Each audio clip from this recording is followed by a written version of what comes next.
নমস্কার বন্ধুরা,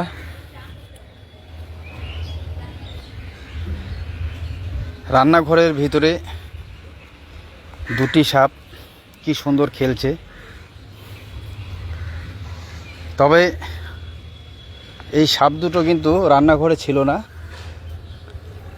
এরকম করে খেলতে খেলতেই রান্নাঘরে ঢুকে গেছে।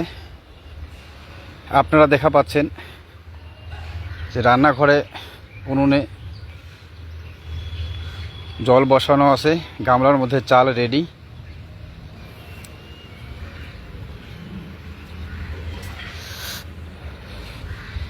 এরকম টাইমেই যেটা সূত্র মারফত খবর যে দেখতে পায় যে দুটো সাপ এরকম খেলতে খেলতেই রান্নাঘরের দিকে আসতেছে।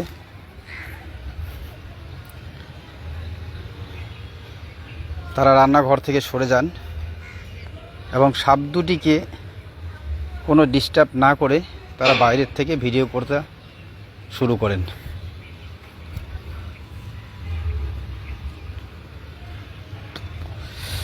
যদিও এই সময় সাপেদের ডিস্টার্ব না করাই ভালো, সাপ কিংবা কোনো জীবকেই এরকম ডিস্টার্ব না করা ভালো। এবং বাড়িওয়ালা খুবই ধৈর্য এবং ভালো মানসিকতার পরিচয় দিয়েছেন এই ভিডিওতে।